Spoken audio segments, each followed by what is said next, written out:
Hello and welcome to Claws YouTube channel. Today we are once again with our audiences who are essentially going to be the DSSC aspirants who are trying to clear their examinations for a very important career course. And we are going to discuss our first episode of Sino-Vietnam War, which is the military history campaign given out for this year's Staff College entrance examination. I am aware that the Brigadier Speaks channel has covered the various aspects of the campaign right from the beginning, including the leadership study. So we are going to focus essentially on the questions which might come in the examination. So this is a very important aspect. It goes beyond the studies which you have done, and probably they will become your last minute refreshment videos when you are going to appear for the military history examination. The reason being that you have to do the entire revision in one night. So in one night, you can only focus on key questions which might come up, and others, if they are beyond the likely questions, then you will have to go back to your memory and flesh them out. But that notwithstanding, we will also cover as to how you should tackle a question. That is very important because most of the time we don't know how to tackle these questions. As you all are aware, the questions are in the three categories. The first category is a 50-mark question, which is a long question, and which is got roughly about 300 to 400 words. And so therefore, you have to be very calculative as to how much and what you should write. Because if you write something which are not part of the question, so you have it. You will not succeed. Then you have the 30 marks questions, which are roughly around 200 words or 250 thereabouts. You can go a little bit up and down. Because if you become too verbose, I don't think the examiners have really the time to look for answer in your long winding uh, reply to a question.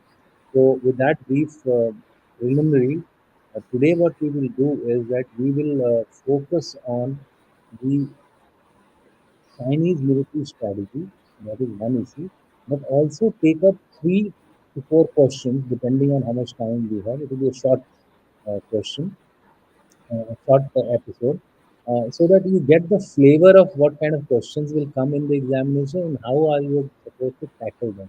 It's very important, listeners. Hang on to your seats and over to Brigadier Bhatia. Thank you very much, sir. Sir, very rightly you said at times we are aware of the subject, but probably we do not articulate our responses accordingly. As far as examiner is concerned, he is reading what the students have written in the answer sheet. So, despite knowing, because of lack of organizing your thoughts, at times we are not able to score the marks commensurating with the amount of hard work that we have put in. So that is why it is important that we must know the art of writing the answers. And here's a clause and Brig Speak. We have joined hands, sir, with your institution's experience, your personal experience, and with little bit of our experience. We have tried to organize the answers in such a way that it becomes that the flow is logical and the person who's reading it understands it and gives you the maximum marks. So with this prelude, I'll start the today's presentation, Chinese military strategies, lessons learned. One another word of caution, sir, the prescribed book is Chinese military strategy. So the students have to pay attention to the heading. It is the military strategy that is to be seen as far as this campaign is concerned. And it was a very short war. So do not concentrate exclusively on the war, that what exactly happened during the war. Look at the strategy. When we talk about strategy, it is the geopolitical situation, what was existing at that particular time, how and why decisions were taken by China in this case, and Vietnam in reaction to what China has done. So that is why pay attention to the strategy. Don't ignore. And most of us are not used to the communist way of functioning, because it's in our own army, the way we work is very different from how the communist armies work. Political work, ideological training is very important in the communist countries. Though it is strange that one communist country has attacked another communist country because the third communist country, that is the USSR, was supporting the second one. So it's a bit of muddle. It is Um, also important to know that how here, come. here Sorry. one thing which I want to bring out for the understanding of the common public, or for the candidates, is that this was a period when the USSR and China were not seeing eye to eye. Yes. So it was a battle of space for communist world. So within the communist world, who would control more number of communist countries? That was the battle going on. And since Vietnam was on the backyard of China, China felt it as its legitimate right to have the control over Vietnam, right? And that became the motivation, besides the boundary disputes, etc., which China always brings it up. So this subtle difference you have to know, that the situation is totally different from what it is now. I'm talking of geopolitical situation in that region. Yeah, over to you. So there are other books and articles also. I mean, the headings are the Vietnam War as China's watershed. It actually turned out to be a watershed, not so much in the military term as it was for the geopolitical term also. Though militarily also they realized that the old system, the way the PLA had fought the civil war, or they had fought against the Japanese invasion, uh, it was no longer applicable. Though PLA was involved in Korean campaign also, and thereafter in the India-China conflict of 1962, they in Korean War they lost very badly, but they still continued with the Maoist thoughts of men over weapon. India was not so well prepared, so they again, had won the war, but now they were fighting against Vietnamese. Vietnamese were constantly at war, initially with French till 54 and thereafter with the USA. USA, which is probably the most powerful army with latest technology and weapon, but they forced them to exit from Vietnam. The second thing what Jan Dushyant was mentioning, sir, it is the interplay of ideology of Maoist China and communism as it was followed in Russia or USSR at that time, Soviet Union, and how Vietnam and Soviet Union had joined hands, and like again mentioned by Jalal, China always considered Southeast Asia as its own backyard. So any interference in Southeast Asia, China was not comfortable with that.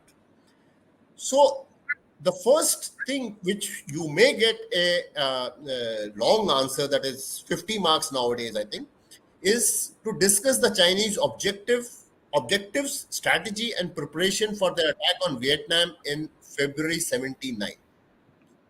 Now, see, to answer this question, we have to understand the geopolitical situation as it was obtained in the Indo-China region just prior to the war. Vietnam had attacked Cambodia. Now, what was the trigger? Why did Vietnam attack Cambodia? And how this was taken as a pretext. Now, Cambodia was an ally of China. So, how it was taken as a prelude or a trigger that China decided to launch a punitive war against Vietnam. They wanted to teach a lesson. That's why China attacked Vietnam. Sir, you have mentioned about Sino-Soviet split. From 60s onward, there was a split, basically personality clash, because after the death of Stalin, Mao was under the impression that he should lead the global communist movement, whereas Ho Chi Minh and of Vietnam, they thought that they are independent and they cannot be junior partner of Mao in this case. The world communist movement was moving from one place to another. The ideology was being twisted or revisited, as the communists say, by everybody. Uh, what China communism was very different from Soviet Union, then to Cambodia, then to Vietnam. So everybody was changing the basic tenets of communism according to the local needs and local environment. Political work, the role of political work in PLA was extremely important, very important for our students to understand that political work, that is, basically, it can be defined as the ideological training to ensure that the Communist Party continues to remain in power. The Civil War had influence on the way PLA has operated, and they continued till 1979. There was no change. There was talk of modernization, but nobody undertook any action plan to modernize. And the Japanese invasion, since Mao had won the Japanese invasion following the guerrilla technique. Now you can't go in for a guerrilla technique when you're going for an offensive. So the Vietnamese were better at employing the guerrilla technique because they were fighting against USA and they had mastered the art of guerrilla technique. And they were operating in their own terrain. So both ways there was advantage with Vietnam. With the Chinese leadership failed to appreciate. So to answer this particular question, we recommend that you should divide into what was the objective. The objective, as stated by the leadership of the Communist Party of China, was to check Vietnamese, and like Vietnam and Soviet had signed an Uh, accord, just their just ambition in uh, Southeast Asia. Brigadier Bhatia, just a minute. Uh, what I want to tell the the candidates or aspirants is, look at the question. It's been framed very simply. The questions normally may not be framed so simply. There Yes, would be possibly a bit of a backgrounder, preamble. and then the question might come. But there are three operative parts of this question which Brigadier Bhatia is trying to identify and tell you that please focus on them. 300 words are only meant for those three bullet points: objective, strategy, and preparation. Period. Yeah. So they had an objective of, teach Vietnam a lesson. Now, subsequently, we'll see, can you give this set of objective when you're going for a war? So limited, political in nature. So annihilation of enemy in any case is an automatic fallout of a war. Then examine in this particular thing also the extent up to which the objective, which was stated as teaching Vietnam a lesson, could be achieved. So this will take care of your first part of the question, that is, what were the objectives and did the PLA achieve, or the Chinese leadership achieve this objective or not? Coming on to strategy. Chinese, like I said, had learned from their past experiences, and it was strategy was limited to only what they had learned. That is, strike vital parts of the defense with overwhelming force and firepower, and cut enemy defenses into pieces, break resistance, and annihilate. I will very quickly add what Mao used to say. He used to say, and like Mao's warfare or thoughts on warfare were more based on guerrilla warfare. He used to say that let the enemy walk in, keep withdrawing, and thereafter go and strike him at the weakest point.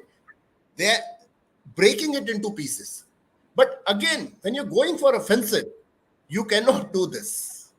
So there was a fault in strategy that was decided for this particular operation. Now, war was, though they say three phases, but there were two executive phases. First phase was two-pronged offensive against Cow Band. I have a map subsequently, and there is a question on the phases, so I will explain there. And there was a simultaneous attack on Dongdang to confuse Hanoi. So a little bit of surprise and deception was built in, but the terrain was such. The Vietnamese were so smartly, they had appreciated the terrain. They said he may bring in any amount of force, but can he apply at the place of decision, at the point of decision? So Vietnamese were better at appreciating the ground and accordingly take up the defenses. And in the Uh, second phase, sir, Again, if you are running short of time, I'm giving you some hints, right? The second part of the question which says highlight the phases. Just draw a quick sketch, mark it, and put all these objectives, and go ahead to the preparation part, right? You don't have to go into so much details also. These are because we are giving you a proper presentation, we are giving into that.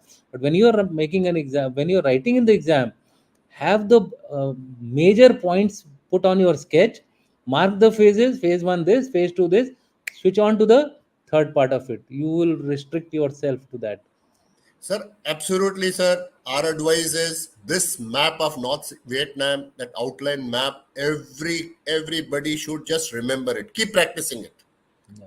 Mark Just the put it border on. approximately, mark the rivers, mark the highways. Put it in your And table. Put it on sorry, your sir. table. Put it. I said, Yes, put it on your table. Put it in your dining hall, wherever you want it, study room. But have this map as by hearted by you. on this map, I have not marked the roads and rivers. Do mark those roads and rivers also. I didn't want to clutter the map. That's why I didn't mark it. And just these are the important issues. Now, when you're talking about terrain, you should know that in northeast were high mountains, northwest was comparatively correction other way around. Northwest were high mountains and northeast was plains. So accordingly, the implications will automatically throw up. Yeah. So getting back to, so this, I thought I will show this map. No, no, then it's okay. The preparations, how the preparations were done. It was in late December 78 that Chinese troops carried out bit of combat training and exercise. But surprisingly, the emphasis was still on political indoctrination. It was not so much on military training and propaganda to persuade soldiers. Now here, the erstwhile Maoist thoughts on military was prevalent, that men are more important than weapons. Mao and PLA were still following the tactics of human wave and fire wave. That you keep sending troops, keep sending, which they employed in, like I said, Korean campaign as well as an Indian campaign. That you Yeah. keep sending human waves after waves. But this didn't work this time. So with this, I think broadly, if you divide your question and write what we have written, so we've told you, so you will be able to score answers. But having got the idea, if you want to go in details, that is the time I will strongly recommend that the notes that have been published by Claus, you may like to have a copy of that, so that you read it and absorb it and thereafter reproduce it in the same sequence. Yeah. In warfare, question number two, in warfare, it is vital that the military fights with clear objective and a desirable end state on the termination of the war. In your view, did the Sino-Vietnam War of 1979 encompass these two issues for China? Partially it has been answered in the first question, but here the smart part is write about strategy. What is the strategy? Strategy is a plan of action to achieve some end. That is objective. You define an objective, then you work out on your strategy. That how should you achieve this end? That is your objective. And then you employ operational art. Now, operational art is, you break the strategy into small little campaigns and operations. Then you integrate them, look for ways and means of integrating them, and then also account for the risks and make contingency plans. So in short, operational art is a bridge between the strategy, which is at the highest level, and tactics, which is at ground level. In between the strategy and tactics is operational. If I may say, up to a division is a tactical battle. Core gets into operational battle, command and above is strategic. This will help you in your TAC A and B papers also. That what is the difference? Now, Absolutely. Absolutely. were China's publicized limited objectives obtained? Write a line on that. We have discussed about it. How limited was the objective? And this political objective, the Chinese political leaders and thereafter military leaders failed to convert the political aim into military aim. So that was the issue with the PLA. What happened in 1979? I mean, simply put, if you just focus on the question and you're aware as to, it's a very straightforward question. It is not a thinker question. Let me just put it this way. Some people may say it's a thinker question because the way it has been worded. It simply says, what were the objectives of the end state? Now it's given in the notes. These were the objectives and the end state. Brigadier Bhatia explained to you exactly what do you mean by strategy. Now, strategy is the way to achieve that end state.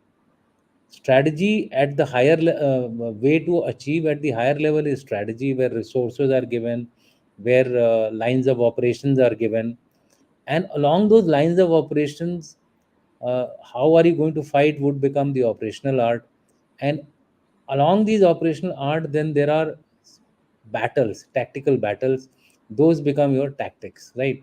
So, if simply put, you have to basically answer it: what was the end state, and was it able to achieve them? Simple. Correct. If you answer these two, this is a 30-mark question, 200 Yes. words. Try to be brief and to the point, to the question asked. Yeah. Actually, it's very important to understand for our students, sir, that it's what are the marks. So, how much you need to cover? Because I had mentioned elsewhere also, what happens is when the examiner is checking the paper, he's under tremendous pressure to check the papers. So, if it is 200 marks at 200 words, he probably will very seriously read up to 200 words. But if your main punch is going to come after 200 words, he may not read it. Yeah. So try and make the job of the checker, the examiner, simpler by giving him whatever is the most important thing in the beginning Yeah. and Yes. divide it accordingly. Okay. These are the phases we have already spoken about it. There were two phases primarily. Phase one, which started on 17th of February, and some books mention that phase one, where they had a very limited objective of capturing three capitals of the provinces on the border area. That is Lokai, Kaobang, and Longson.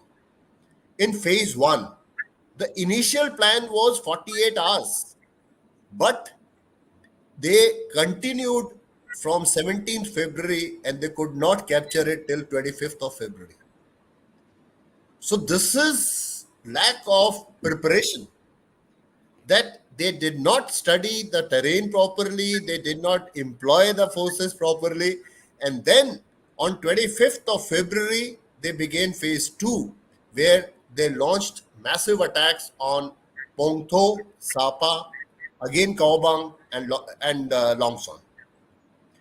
One correction, phase one was Dongdang, which is just north of Longson, and phase two was Longson. Now, why Longson? Because Longson was the shortest distance to Hanoi. Now, why Hanoi? Because Hanoi is the most important city, the capital city. Capturation of capital city is considered as a victory. So, PLA wanted to go to Hanoi and destroy it. Did they reach there? Probably not. Now, why Vietnamese smartly had realized that Longson is going to be the easiest and it is closest to the likely ultimate objective of PLA. So, 1978 onwards, they had started dumping what you call logistics there, fuel there, and they used militia who were tucked into the villages which were all along the highway. And in phase one, The Vietnamese did not use their regulars, they used their militias. They kept the regulars closer to Hanoi because Hanoi is in Red River Delta. It is plains. So they wanted more troops on plains. Whereas the militia were able to harass them, even if PLA had won an objective, moment they were going ahead, these people were cutting off their logistic lines, blowing up the bridges. So extended logistic lines with the constant fear of being blown off, and instead of PLA cutting Vietnam into pieces, it is the other way around.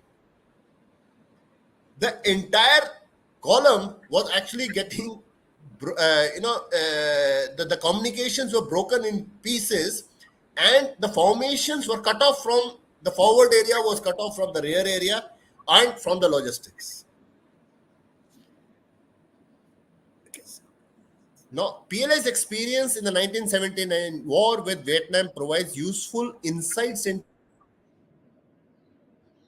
how Chinese leaders approached matter of war and strategy. Now, this particular question can also be used in lesson learned. It can also be used to say that what is for India to learn from studying 1979 war.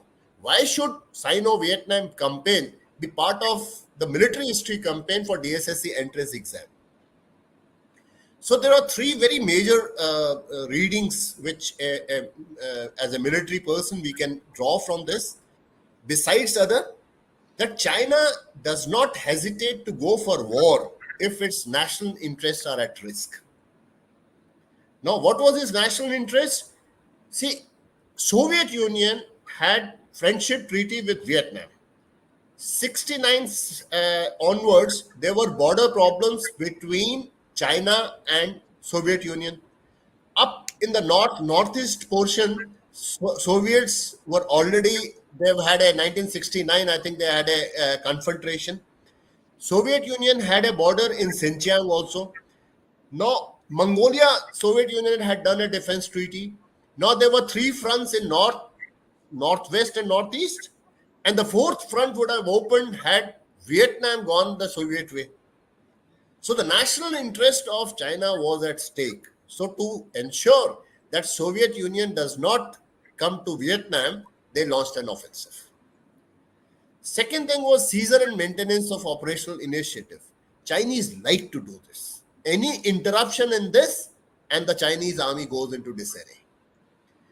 The military victory defined by geopolitical outcomes and not operational performance. Like I said, the political aim of China was not very strictly defined into the military aims. That what exactly would be conceived as a military victory.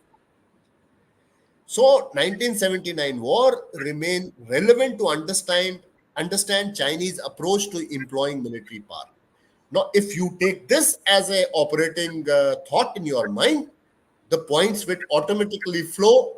If you have read something, even if you are not prepared for this question specifically, but if you know the background and you keep this thought in your mind, points will come to your mind and you will be able to answer and fetch extra marks.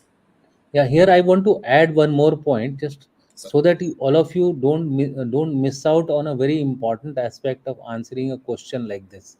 You know, where we are talking of, say, insights, lessons, etc.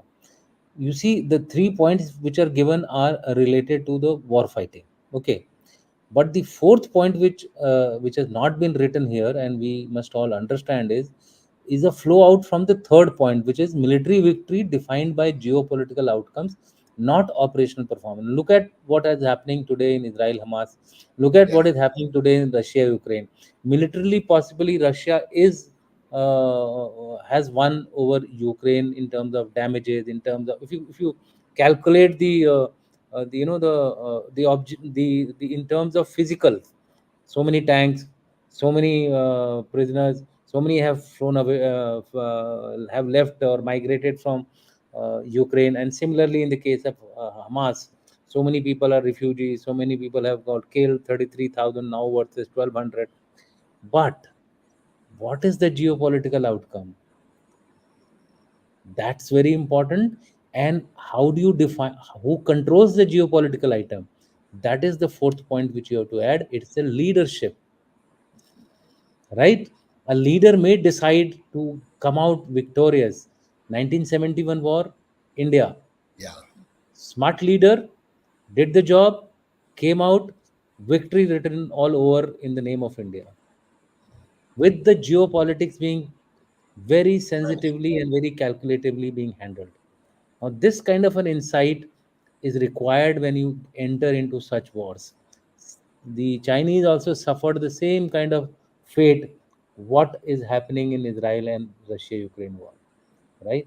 So we have to be very, very clear that the fourth aspect of leadership must be highlighted. And in this case, what are the leadership? Deng Xiaoping on the Chinese side.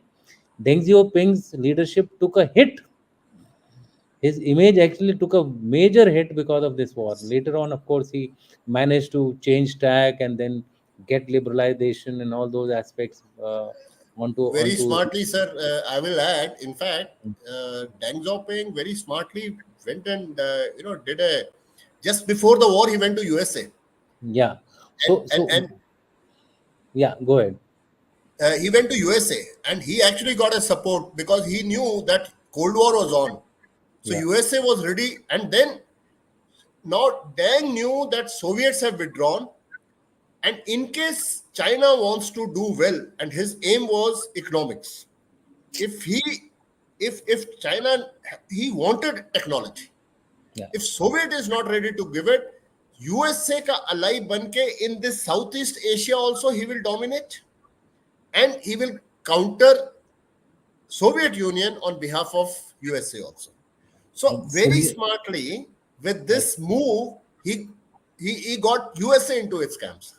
yeah, and similarly, the Vietnamese military leadership as well as national leadership was quick to learn from the American war, and Yes. they exactly employed a similar guerrilla tactics against the Chinese, and the Chinese lost their way around.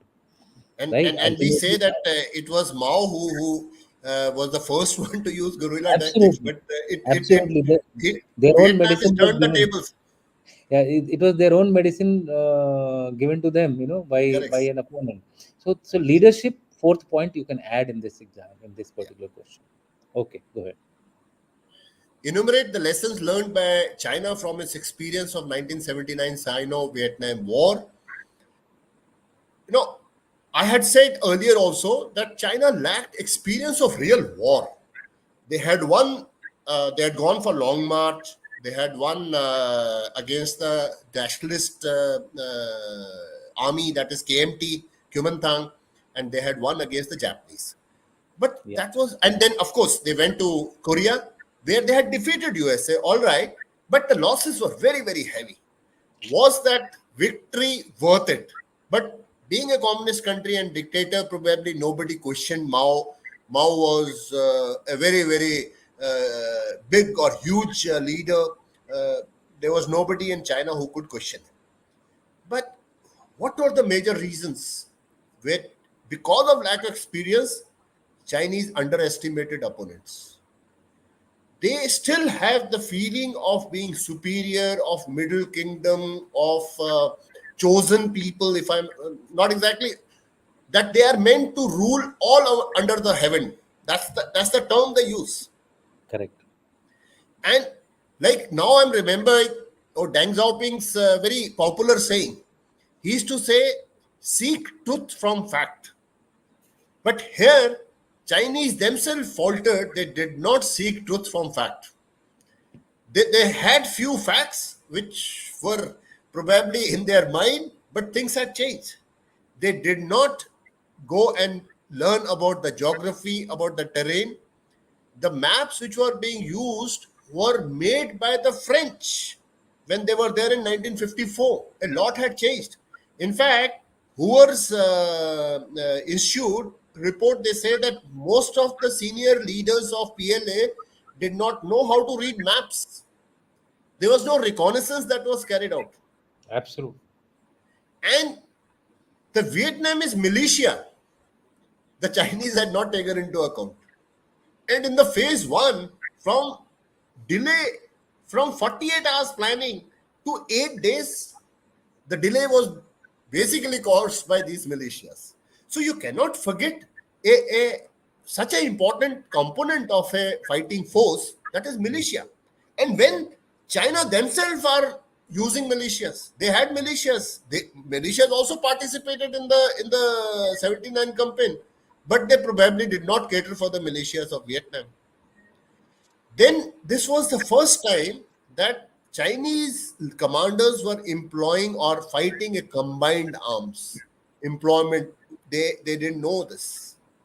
They had never done it. They never needed RT, air, and infantry operating together in any of the wars that they had fought. So the experienced leaders, military leaders, also didn't know how to use the arms, combined arms. Air Force and Navy, forget it. Even artillery could not be coordinated. Command and control, again, it was extremely poor because the combat experienced officers were not there. Junior leadership. Now, this is a very important aspect. Junior leadership, this even today we are finding it, that the junior leadership is still looking over their shoulder for orders because the system in China is such that authoritative regime of Communist Party, the leaders always look forward to higher ups for decisions. So the junior leadership did not take the decisions that were required. And of course, logistics supply system to support the fast-paced offensive operation was never in place. So these are briefly. Another thing I will say is that our students should also understand there is a difference between comment, enumerate, list, discuss. So when the question comes that what is the question? Please read. So in subsequent programs today, I think running out of time. In subsequent programs, I think we should actually clarify to our students that what is it. When Yeah, you are told to comment, what should you write? When you're yeah, told to enumerate or to list, how you should answer, because otherwise you're wasting times. yeah. And then, of course, what are the larger geopolitical gains from war to China? What did China gain? Of A, course, it sim- enhanced Beijing's a, presence, sim- prestige in a, Southeast Asia. Sir, a simple way to tell our audience to understand, or especially the participant, is to go to the Oxford Dictionary and see the meaning of all these things. correct. You will automatically find what is the difference between enumerating, listing, etc. Right? There are minor differences, but there are differences. Okay, No, it makes difference, sir, because then otherwise you are unnecessarily wasting your time. If you are told to list, then you just list. list. Don't explain. It is objective, but Yes, you have 8 points. Write those 8 points. Have your correct. acronyms if you want. Develop your acronyms, put it down, and go ahead to the next question. No Absolutely. use spending time on a question which you know more than 5 to 6 minutes, right? Just because you know it, don't start writing a essay on that. And our students must be aware, but every question is checked by a different examiner, True. so you are not impressing by writing a good answer that you he will have sympathy and start giving you extra If marks it in is, the other questions. It doesn't if it happen. is a, He will if it is mark a only his part of the paper. if it is a 10-mark question, that's it. That much is the time you have to devote on that. Okay. Okay. Sir, so this war enhanced Beijing's prestige in Southeast Asia because he was decisive and he could stall. Nothing happened after that of the Soviet Vietnam defense treaty, which they had done. Then credibility was there. Chinese warning were there of unacceptable aggressive behavior, which Chinese were telling Vietnam. So they couldn't have backed out because they had been warning Vietnam for quite some time. Yes, it did increase the economic difficulties of Vietnam. So, what is happening? In a way, sir, like you had said the other day in one of our podcasts, कि CNP की अपनी line बढ़ाओ तो उसकी कम कर दो. बिल्कुल. So that was also a differentiation. He hit the comprehensive national power of Vietnam very badly. Correct. And the next point is there was 1978 Soviet Vietnam's defense treaty. Its future was finished the day Chinese had attacked, because Soviet did not fully fulfill. They did move some ships and all, but they did not fully stand up to what they had promised in the treaty. The war helped improve US-China relations. This I had covered earlier, sir. And then Deng's, that is Deng Xiaoping's reputation internationally and domestically had improved tremendously. So, with this, sir, these were probable questions which we had decided to cover today. Over to you, sir. Yeah, thank you very much. My request to the viewers and the to the participants is, like and subscribe to the Claws YouTube channel and the Brigadier Speak channel. Brigadier Speak channel has done a lot of work. They have given you the backgrounders of the entire history campaign, and I must compliment them for that. We were planning to do it as part of Claws. I said, why repeat?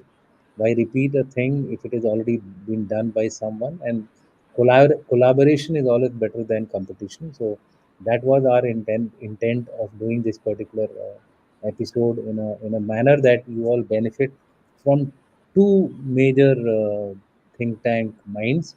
And as many views you will hear, you will find that your understanding of the campaign becomes better.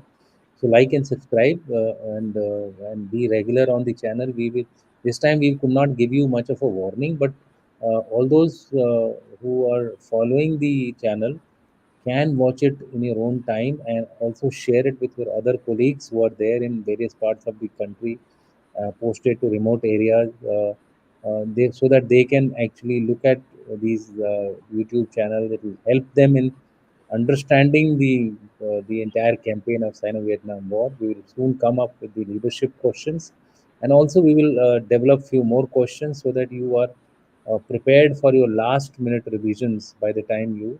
It does not mean that you are not supposed to do a full preparation. That of course goes without saying, but your last minute preparation, these videos will help you quickly go through the slides. You will be able to refresh themselves.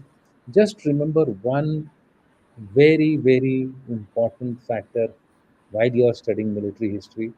Incidentally, during my pre-staff, because one doesn't know his staff college responses. In our time, when I gave the exam, only 225 people were shown as clearing the military history, of which the rumors go that only 20 to 25 had cleared clearly, the rest all had been given grace mark. So military history is a difficult subject. Take it very, very seriously. So the understanding which I got of military history was, have the maps in your mind. Yes. If you have the maps in your mind and the lines in your mind, and how do you make the lines? Simply understand the strategy. Strategy means the plan. Understand the lines of operation. Understand the key battle points. Now so very clear. If you know these 3 4 points itself, your half the job is done. If you know Longsin, Kaobing, Lokal, so all these places were very, very critical for the operations of China into Vietnam, with the ultimate aim being to teach a lesson as to what today we covered, and Hanoi being threatened. No, see, everybody wanted to go to the center of gravity, so they had selected a territorial center of gravity, not a force center of gravity. These things you must understand. And then if you know only this much, you can answer any question, let me tell you. But for that, you have to do a lot of reading, lot of studying, have the maps in your mind, and wish you all the very best for the future. Thank you very much. We will come back soon with another episode with few more insights into the Sino-Vietnam War Sir, and another personalities. thing, sir, another thing I wanted to add, sir, I'll request the viewers to please go through the entire presentation.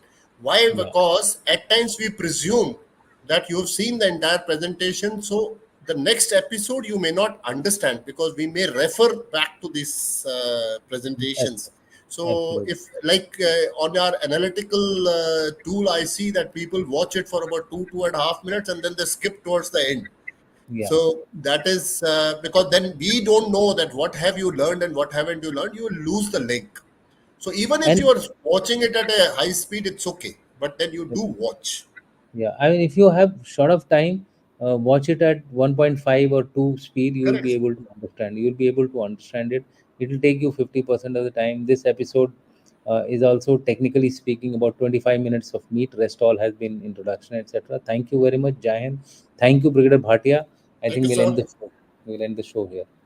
Thank you, sir.